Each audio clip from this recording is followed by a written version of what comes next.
The Galactic Council sat in a dimly lit chamber, tension radiating from each delegate as they exchanged glances. This was the first time in millennia they had all agreed on something: humans were becoming a threat. Their rise had been meteoric, far surpassing expectations, and each victory they achieved seemed more impossible than the last. They had outmaneuvered the Zalrath, crushed the Erder Collective, and repelled the dreaded Veclon Armada with sheer audacity and brute determination. Species that had once mocked humans now whispered in fear of them. What made them dangerous wasn't just their technology, though that had certainly evolved at a terrifying rate, but their unpredictability.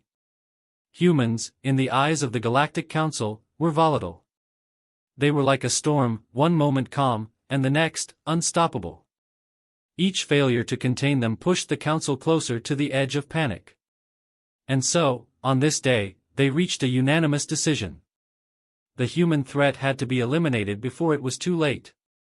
The Chancellor of the Council, a towering figure from the insectoid Krelin species, silenced the murmurs with a wave of his elongated hand. His multifaceted eyes reflected the cold logic behind the Council's decision. "The time has come," he said, his voice a rasping hiss. "Humanity must be erased before they destabilize everything we have built." There was no objection. In the shadows, plans were set in motion. The Galactic Council would do what they did best, silently, efficiently, and without a trace of hesitation. They would send their finest assassins to Earth. Each was a master of death, and the Council had full faith in them. From the Zenther system, a shapeshifter known as Vuruk, able to blend seamlessly into any environment, had completed over 200 assignments. No prey had ever detected him before it was too late. His lethal efficiency was legendary. The humans would never see him coming. From the depths of the oceanic world Quaran, the infamous Yashara, an amphibious hunter, was selected. Her victims were said to drown in their own blood. Stealthy, calculating, and unmatched in close combat, she was feared across several systems. Humans, fragile and air-breathing, would be easy prey. Then there was Churuk of the Zoth Kai, a towering brute of a being with a hardened exoskeleton capable of withstanding even plasma fire. His brute strength alone had toppled empires, and he had never left a target alive. His confidence in killing humans bordered on arrogance. Each assassin was a nightmare in their own right, and the Council had selected them for one reason: absolute success. They were the best of the best, with flawless records.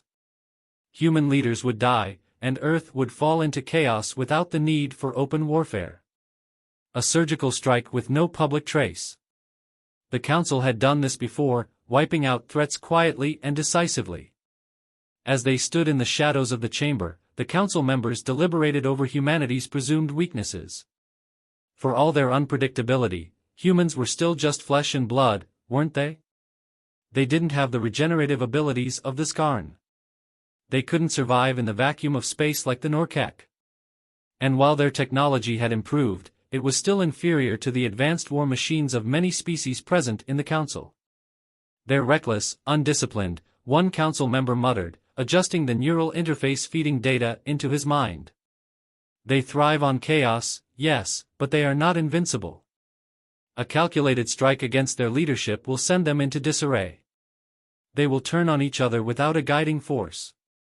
They bleed like any other species," another voice agreed from the shadows, this one from a member of the Tharnan race, renowned for their cold-blooded assassination tactics.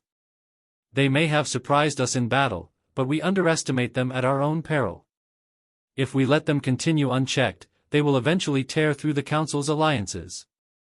"Then it's settled," the Chancellor rasped, finalizing the decision. "The assassins will proceed with their mission. The human leaders will fall. Earth will be destabilized. We will remove the heart, and the body will die." A ripple of agreement passed through the chamber. Confidence was high. They had faced greater foes than humanity before, far older, far more dangerous, and they had always prevailed. The humans might have their tricks, but they were fragile, mortal. With the finest assassins in the galaxy now aiming their sights on Earth's most influential figures, victory seemed inevitable.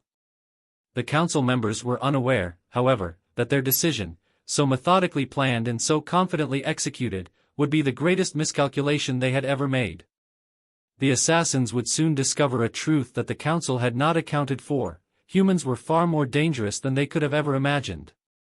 As the meeting adjourned, there was an unspoken sense of finality. The Council's best agents were already en route, and in a matter of days, the human leaders would be dead, leaving Earth vulnerable to collapse. The Galactic Council had no reason to believe otherwise. After all, no species had ever survived an assassination plot of this magnitude. But this was humanity. And humanity, as they were about to learn, had a way of defying expectations. The assassins descended onto Earth with precision and stealth, their ship slipping through the planet's atmosphere without a trace. They had infiltrated countless worlds before, and Earth was no different in their eyes. Advanced cloaking technology rendered their entry invisible to all human surveillance systems. No satellites detected the quiet disturbance in the skies, no radar picked up the slight fluctuations in the atmosphere. Earth remained blissfully unaware of the imminent danger. Each assassin chose a different location, spreading across the globe to target human leaders, military commanders, and influential figures. Vurek, the shapeshifter, landed in a sprawling urban metropolis, his form blending seamlessly into the shadows of tall buildings. Yashara emerged silently from the depths of the ocean, her amphibious nature allowing her to infiltrate coastal military bases undetected. Churuk, with his towering frame, positioned himself in a remote region of the northern hemisphere, deep in the wilderness where no human eyes could see him. Their missions were clear: take out the human leaders and leave no trace. As they began their preparations, however, something unsettling crept into their minds. Earth wasn't what they expected. The planet's landscapes were more diverse than any other they had encountered: towering mountains, endless oceans, dense forests, and barren deserts. Its weather patterns were erratic, far more unpredictable than those of their home planets. One moment, Churuk found himself trudging through thick snow, only to be caught in an unexpected downpour moments later. Yashara, who had spent her life beneath the calm seas of Quaran, marveled at the turbulent nature of Earth's oceans, constantly shifting and crashing against its shores. Even the urban environments, so sprawling and chaotic, were strange to them. Humans seemed to thrive in disorder, constantly moving, constantly adapting. Vurek observed from the shadows, watching as the humans went about their daily lives, seemingly unaware of the chaos surrounding them. Power outages, traffic jams, natural disasters, none of it fazed them. They simply persevered, pushing forward with a tenacity that unsettled him. But the assassins had a mission. They could not afford to be distracted by the oddities of this world. Vurek was the first to strike. His target, a high-ranking government official. He had followed the man for days, memorizing his patterns, waiting for the perfect moment. Tonight, the man would be walking home alone, taking the same dark alley he always did. Vurek waited in the shadows, his form completely camouflaged, invisible to the human eye. The official walked right past him, and in one swift motion, Vurek lunged, his blade aimed for the man's heart. But just as the blade was about to strike, the man tripped. He stumbled over a loose stone in the alley, sending him falling to the ground. Vurek's blade sliced through empty air, missing its mark. The assassin froze, momentarily disoriented. How had the human dodged the attack? It didn't make sense. His movements had been flawless, calculated down to the last second. Yet, by some bizarre twist of fate, the human had avoided death. Across the planet, similar incidents were occurring. Yashara, lurking in the shadows of a coastal military base, had her target in sight, a general overseeing a critical defense project. She crept through the ventilation system, her movements silent and precise. But as she prepared to strike, the alarm went off, not because of her presence, but because a junior officer had accidentally tripped a sensor while fumbling with some equipment. The base went into lockdown, forcing Yashara to retreat before she could complete her mission. Churuk, too, found himself thwarted by strange circumstances. He had cornered a group of military leaders in a remote mountain cabin, their communications with the outside world severed by his cloaking technology. As he prepared to storm the cabin, a sudden avalanche roared down the mountainside, blocking his path and burying the entire area in snow. The humans, though shaken, emerged unharmed. Churuk, meanwhile, was forced to dig himself out of the icy debris. The assassins couldn't understand what was happening. Every strike they made, every trap they set, was somehow avoided. Not through human skill or intelligence, but through sheer luck. It was as if the universe itself was conspiring against them. Vurek, increasingly frustrated, tried again and again to catch his target, but each time, something went wrong. The human would drop his keys, turn around at the last moment, or get distracted by a stray noise, all completely by accident, but enough to save his life. Yashara's frustration grew as well. Her stealth tactics, which had never failed her before, seemed useless on Earth. The humans she targeted always managed to avoid her lethal blows, not because they saw her, but because of some random, unforeseen event. One officer suddenly had to answer a phone call just as she was about to strike, while another slipped on a patch of oil, accidentally dodging her attack. Churuk, known for his brute strength, found his traps and ambushes discovered before he could execute his plans. Humans would stumble upon his carefully laid explosives by chance or happen to avoid an ambush entirely due to a last-minute change in plans. It made no sense. Humans were supposed to be fragile, easily killed. Yet every time, they survived. The assassins, who had never known failure, began to doubt themselves. Their confidence was shaken, their missions seemingly cursed. They couldn't understand it. These humans should have been easy targets, yet nothing was going as planned. The assassins gathered in a remote location, far from prying eyes, to discuss their mission's baffling failures. Each one of them, warriors from the deadliest species across the galaxy, had never known defeat. Yet here they were, each with the same story. Their attempts to eliminate key human figures had been met with failure after failure. Vurek, the shapeshifter, was the first to speak. "I had him," Vurek said, his voice low and filled with frustration. "The human was right in front of me. There was no way he could have known I was there. But somehow, he tripped at the exact moment I struck. It was like he wasn't supposed to die." The others nodded grimly. Yashara, the aquatic infiltrator, shared her own experience. "I had the general cornered. He was alone, isolated. But just before I could strike, some fool in the base triggered an alarm by accident. I had to retreat. It didn't make sense, it was pure luck." Churuk, the hulking brute of the group, growled in frustration. "I set traps, meticulously. They should have worked. Yet somehow, these humans avoided every one. One of them should have been buried in an avalanche. But he got out, unscathed." The assassins sat in silence for a moment, the weight of their failures hanging in the air. This wasn't how it was supposed to go. They had been sent on what was supposed to be a simple mission: eliminate the human leaders, destabilize their governments, and cripple their ability to fight. But now, none of them had succeeded in even making a dent. "There's something wrong with this planet," Yashara finally said, breaking the silence. "The humans, they shouldn't be this hard to kill." Churuk clenched his fists. "They're just fragile beings. It's not possible for them to be this resilient." Yet, as they reviewed their data and went over their plans again, a creeping sense of dread settled in. These weren't coincidences. Each failure was too perfectly timed, too improbable. It was as if the humans were somehow evading death by sheer force of will, or something else entirely. But what? Vurek shook his head, his frustration giving way to suspicion. "We've all seen their weaknesses. They're mortal, fragile. But somehow, they survive everything we throw at them." As they continued to strategize, a growing unease spread through the group. Every plan they crafted, every method they considered, felt destined for the same inexplicable outcome. The humans were impossible to kill, and they couldn't understand why. Determined to finish their mission, the assassins resumed their efforts. But something was different now. When Vurek attempted to infiltrate a high-ranking official's home again, he noticed something strange.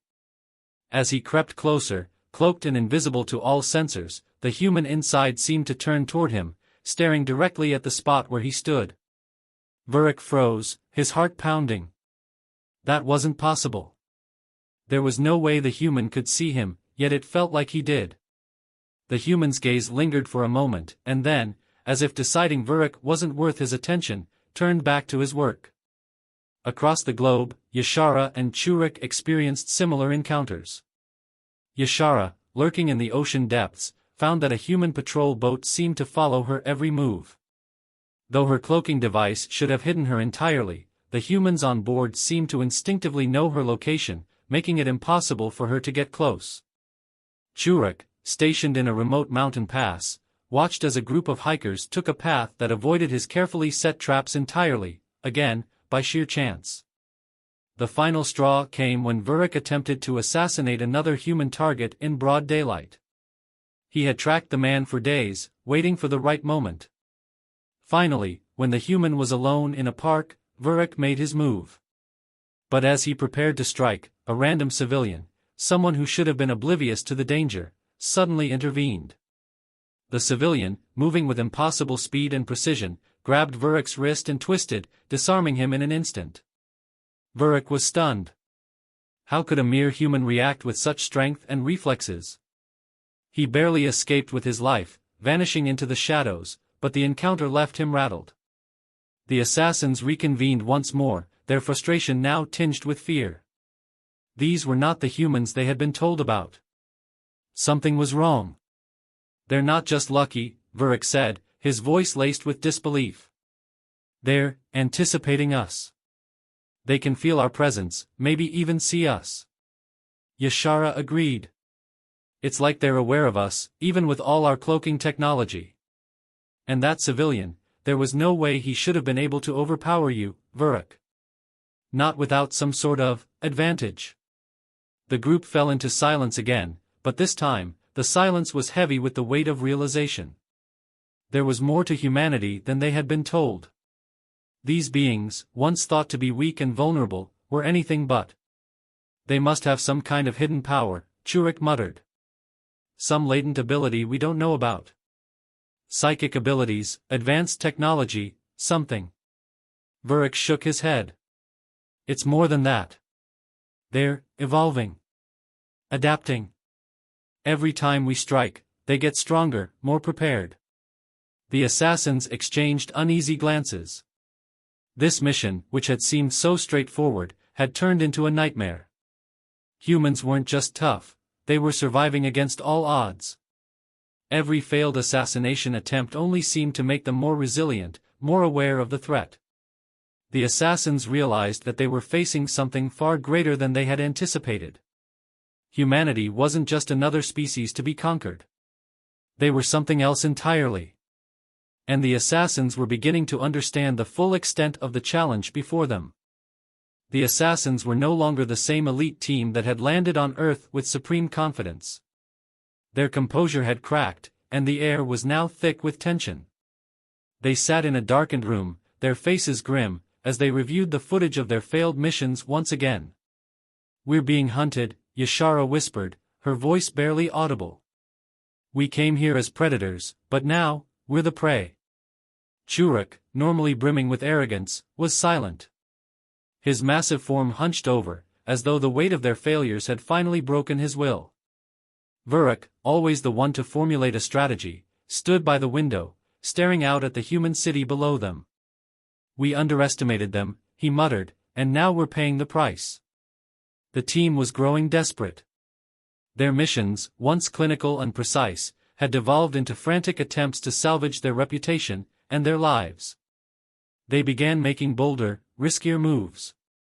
Churek, driven by a mix of anger and fear, proposed a full-scale assault on one of Earth's most guarded military installations.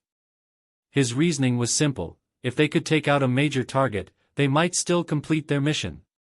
But Yashara wasn't convinced. "This isn't going to work," she said, her voice laced with dread.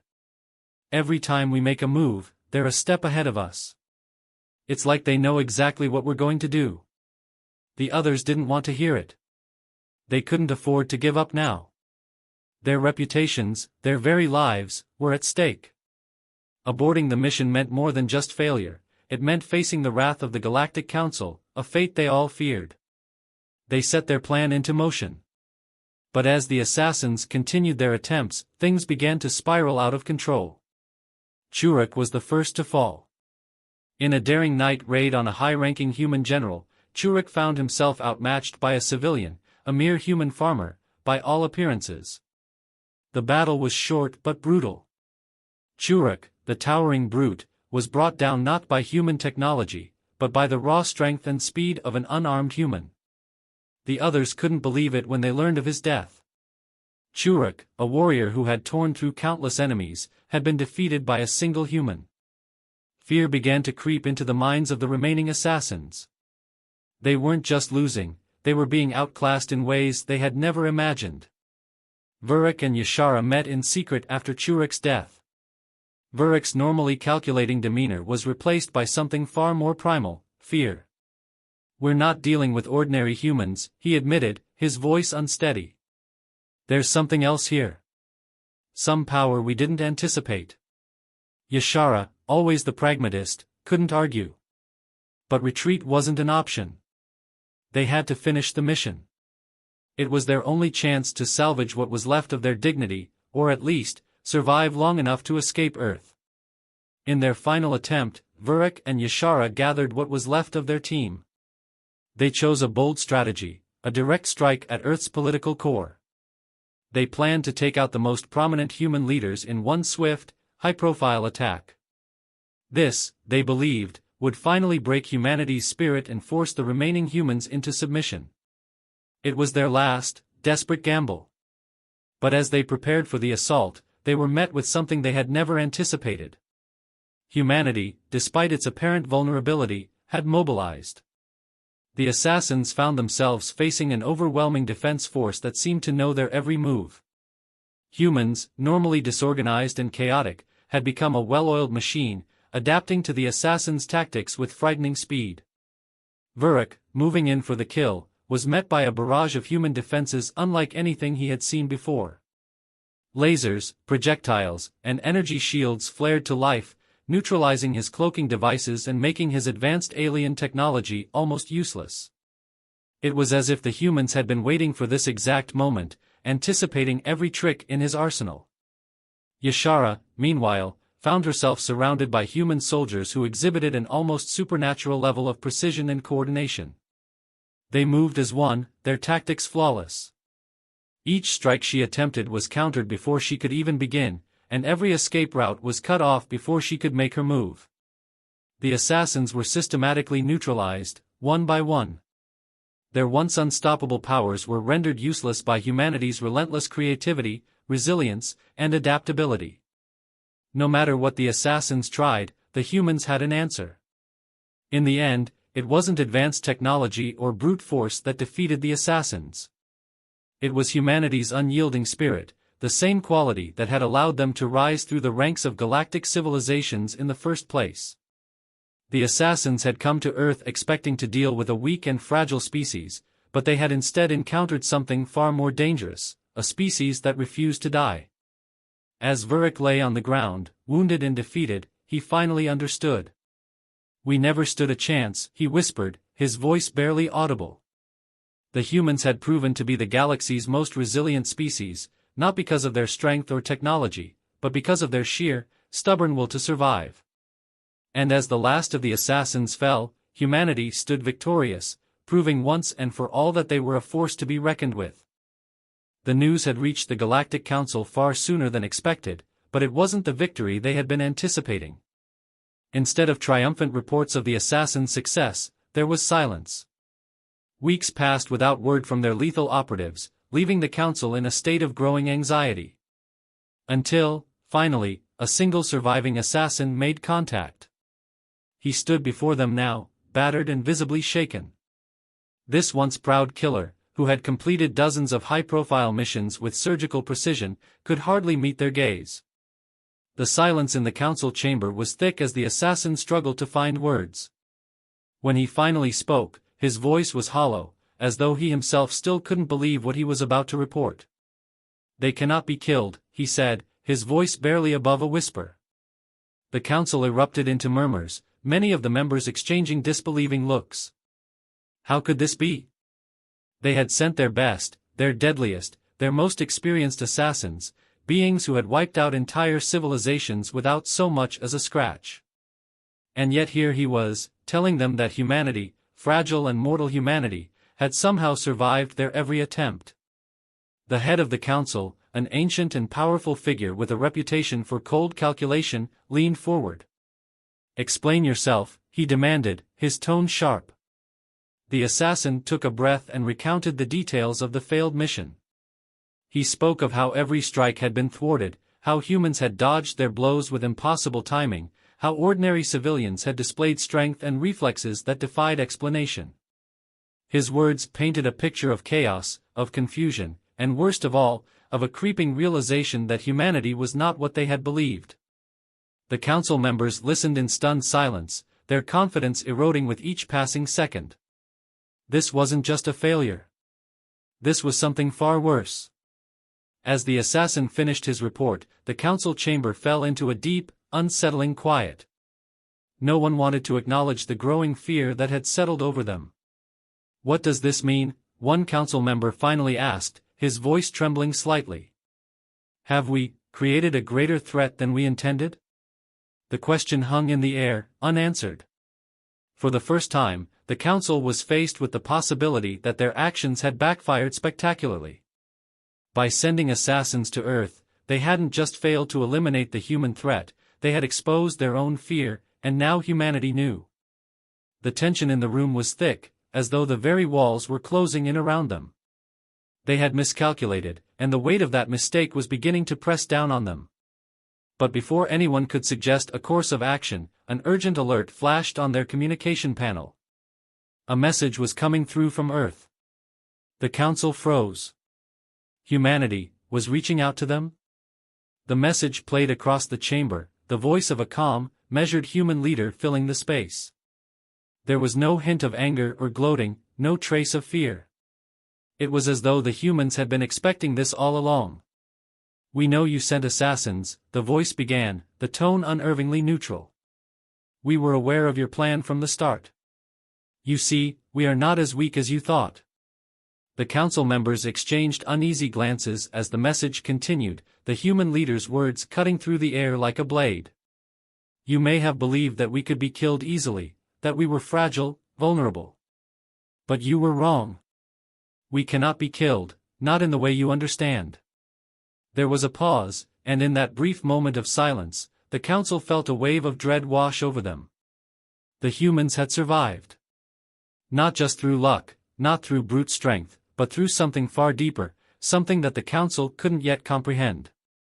"We are more than you ever expected," the voice continued, with an eerie sense of finality. "Now we know your fear. We will be watching you." The transmission ended, leaving the council in stunned silence. No one dared speak. The weight of the message settled over them like a storm cloud. Humanity had just declared, in no uncertain terms, that they were now a force to be reckoned with. And worse still, they had shown that they were aware of the council's fear that could now be exploited. The head of the council, for the first time in his long career, felt a chill run down his spine. He had always prided himself on being one step ahead of his enemies, on maintaining control through cold, calculated decisions. But now, for the first time, he realized that they had made a grave error. "They know," he muttered, almost to himself. Around the chamber, the other council members exchanged nervous glances. The implications of the message were clear. Humanity, once considered a nuisance, had just ascended to a new level. They weren't just a threat, they were a dominant force, one that could no longer be ignored or underestimated. The council members, normally so composed, shifted uneasily in their seats. What had started as a mission to eliminate a rising power had now turned into something far more dangerous. Humanity had survived their best efforts, and now, they had made their intentions clear, they were watching. And as the council members sat in silence, contemplating their next move, one thing was painfully clear. The humans, once underestimated, had become the most dangerous species in the galaxy. And now, the Council would have to live with the consequences of their failed attempt. As the last echoes of the human transmission faded from the room, a sense of ominous foreboding settled over the Council. The galaxy had changed, and humanity had ensured that their message would be impossible to forget. The Council had tried to kill them. And in return, humanity had made it known, they would never die.